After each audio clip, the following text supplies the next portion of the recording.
அனைவருக்கும் வணக்கம். நம்முடைய எல்லோருடைய வீடுகளிலுமே பூஜை அறை தனியாக இருக்க வேண்டும் என்று சொல்லிவிட முடியாது.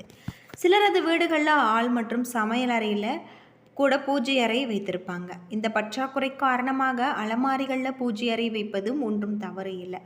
ஆனால் உங்களுடைய வீட்டில் பூஜை அறை எந்த இடத்தில் இருந்தாலுமே நீங்கள் அந்த பூஜை அறையை எப்படி பயன்படுத்துவீங்க என்பதை நீங்கள் நினைவில் வைத்து கொண்டு செய்வது ரொம்பவும் நல்லது. பூஜை அறையில் நம்ம எப்படி பூஜை செய்ய வேணும், எத்தனை தீபங்கள் ஏற்ற வேண்டும், எந்த மாதிரியான ஒரு வழிபாட்டை செய்ய வேணும் அப்படிங்கிறத பற்றி முழுமையாக தெரிஞ்சுக்கலாம். வீடியோவை கடைசி வரைக்கும் ஸ்கிப் பண்ணாமல் பாருங்கள். நம்ம சேனலை நீங்கள் இன்னும் சப்ஸ்கிரைப் பண்ணலைன்னா மறக்காமல் சப்ஸ்கிரைப் பண்ணிவிடுங்க. வாங்க வீடியோக்குள்ளே போகலாம். ஜாதக ரீதியான அனைத்து விதமான பிரச்சனைகளுக்குமே நம்முடைய சேனலில் தீர்வு சொல்லப்பட்டு வருது. உங்களுடைய ஜாதகத்தில் இருக்கக்கூடிய பிரச்சனைகளுக்கு தீர்வு காண வேணும்னா டிஸ்கிரிப்ஷன் நம்பர் இருக்குது. இந்த நம்பருக்கு கால் பண்ணிங்கன்னா கட்டாயம் உங்களுக்கு ஒரு நல்ல தீர்வு கிடைக்கும். உங்களுடைய வீட்டு பூஜை அறையும் கோவிலுக்கு சமமான கர்ப்ப கிரகம் தானே. கோவில் சிலைகளாக இருந்தாலும் அது தெய்வமாக நம்முடைய வீட்டில் பூஜை அறையில் இருக்கக்கூடிய தெய்வங்களின் திருவுருவ படங்களும் கர்ப்ப கிரகத்திற்கு சமம்தான். உங்களுக்கு இல்லாததால் இஷ்டம் இல்லை. உங்களுடைய வீட்டு வழக்கப்படி உங்களுடைய வீட்டு பூஜை அறையில் இருக்க வேண்டும் என்று நினைப்பவங்க அவரவர் விருப்பப்படி அவரவர் பூஜையை அறையை சுத்தம் செய்து கொள்ளலாம். இதில் தவறு ஒன்றும் கிடையாது. பொதுவாக சில வீட்டு பூஜை அறையில் இருக்கக்கூடிய தெய்வங்களின் திருவுருவ படத்திற்கு உயிர் இருக்கின்றது. அது மட்டும் இல்லாமல் அப்போதான் அந்த இடத்துல அசுத்தமாக வைத்திருக்க மாட்டாங்க. அசுத்தமாக இருக்கக்கூடிய இடத்துல உயிருள்ள மனிதர்களால் வாசம் செய்ய முடியுமா? அப்படிதான் தூசி துப்பு இருக்கக்கூடிய இடத்துல இறைவனால் வாசம் செய்ய முடியாது. இது வாடிய பூவை நம்முடைய தலையில் சூடிக்கொண்டு இருப்போம். இதன் அப்போதுதான் தெய்வங்களின் திருவுருவ படத்திலும் வாடிய பூ இருக்கக்கூடாது. தினமுமே புதிய பூவை சுட்ட வேணும். நம்மால் சாப்பிடாமல் இருக்க முடியுமா? அதே போல தான் தெய்வங்களாலும் சாப்பிடாமல் இருக்க முடியாது. தினந்தோறும் நைவேத்தியம் அவசியம். நம்மால் இருளில் வாழ முடியுமா? அப்போ அதே போல தான் பூஜை அறையில் தீபத்தை ஏற்றி வைக்க வேணும். இப்படியாக நம்முடைய வீட்டு பூஜை அறையில் தெய்வங்களுக்கும் அந்த இடத்துல வசிப்பதற்கு நினைவு வைத்து கொண்டு எவரொருவர் இறைவனை முறைப்படி வழிபட்டு வருகிறார்களோ அவர்களது வீட்டில் அவர்களோடு பூஜை செய்யக்கூடிய இடத்துல நிச்சயம் உங்களுக்கு இருட்டாக வைத்திருக்கக்கூடாது. ஒரு சிறிய பல்ப் எந்நேரமும் எரிந்து கொண்டே இருக்க வேண்டும். 24 மணி நேரமும் தீபத்தின் ஒளியை விட பூஜை அறையில் சிறிய பல்பை எரிய விட்டால் அதில் எந்த ஒரு தவறும் கிடையாது. காலை உங்களுடைய வீட்டு பூஜை அறையில் நீங்கள் 9 மணி நேரத்திற்கு மேல் உங்களுடைய வீட்டு பூஜை அறையின் கதவை இருந்தாலுமே அதை சாத்தி வைத்து கொள்ளுங்கள். அலமாரியில் பூஜை அறை இருந்தால் அதற்கு ஒரு திரை போட்டு மூடி வைத்து விடுங்கள். மாலை நேரத்தில் ஒரு 5 மணி அளவில் திரையை விலக்கி கொள்ளலாம். பூஜை அறை கதவை திறந்துவிட்டு 6 மணி நேரம் ஏற்றி இறைவனை வழிபடலாம்.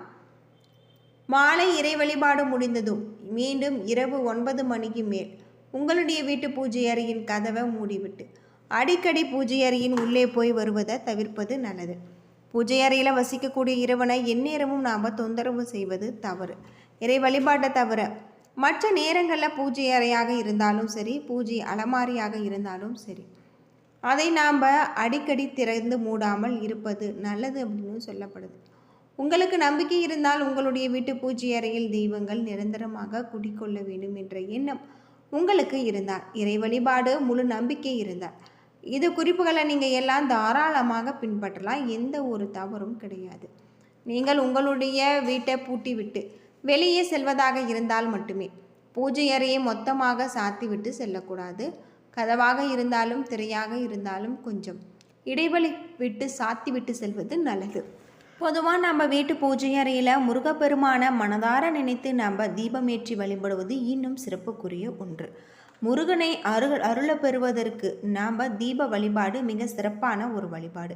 செவ்வாய்க்கிழமைகளில் மாலை நேரத்தில் நெய் தீபம் வெற்றிலை தீபம் ஏற்றி வழிபடுவது சிறப்பு. முருகப்பெருமான வழிபடும் பொழுது எத்தனை தீபங்கள் ஏற்றி வழிபட்டால் என்ன பிரச்சனை தீரும் அப்படிங்கிறத தெரிந்து வழிபடுவது இன்னும் சிறப்புக்குரிய ஒன்று. அறுபடை வீடு கொண்ட முருகனுக்கு 6 விளக்குகள் ஏற்றி வழிபடுவதால் நமக்கு முருகப்பெருமானின் 6 முகனின் ஆசீர்வாதம் நமக்கு கிடைக்கும் என்பது நம்பிக்கை. அது மட்டும் இல்லாமல் எந்த ஒரு விஷயத்தையுமே ஆறாக செய்வது நம்முடைய வேண்டுதல்களை எளிதாக நிறைவேற்றி தரக்கூடியதாக சொல்லப்பட்டிருக்கு. கார்த்திகை மாத வளர்ப்பிறையில் வரக்கூடிய மகா சஷ்டி விரத நாட்களில் 6 நாட்கள் தொடர்ந்து விரதத்தை கடைபிடிப்பது வழக்கம்.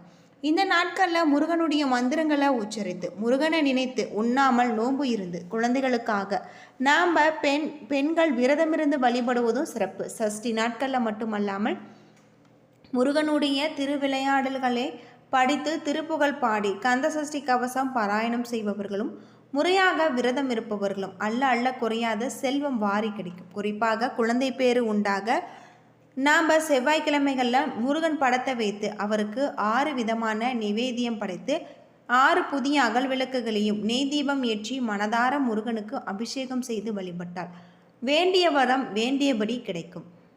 சொந்த வீடு கட்ட வேண்டும் என்று நினைப்பவர்கள், சொந்த நிலம் வாங்க வேண்டும் என்கின்ற ஆசை உடையவர்கள், செவ்வாய் பகவானுடைய அருள் பெற வேண்டும், அது மட்டுமில்லாமல் செவ்வாய் காரத்துவம் பெற்ற வீடு என அமைய அவருக்கு அதிபதியாக விளங்கக்கூடிய முருகனை நாம் வழிபட வேண்டும்.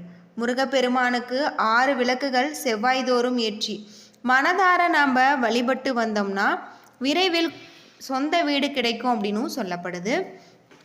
அடிக்கடி வீட்டில் கணவன் மனைவிக்குள் சண்டை, கருத்து வேறுபாடு ஆகியவை நிலவினார் வீட்டில் எளிமையாக முருகனுடைய பரிகாரத்தை நாம் மேற்கொள்ளலாம்.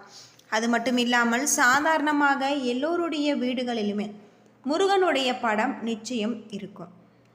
6 அகல் விளக்குகளில் தீபம் ஏற்றி முருகனுடைய மந்திரங்களை உச்சரித்து ஒன்றாக பூஜை செய்தார் அவர்களுக்குள் இருக்கக்கூடிய கருத்து வேறுபாடு மறைந்து மன ஒற்றுமை நிச்சயம் ஏற்படும். வீட்டில் மகிழ்ச்சி நிலைக்கும்.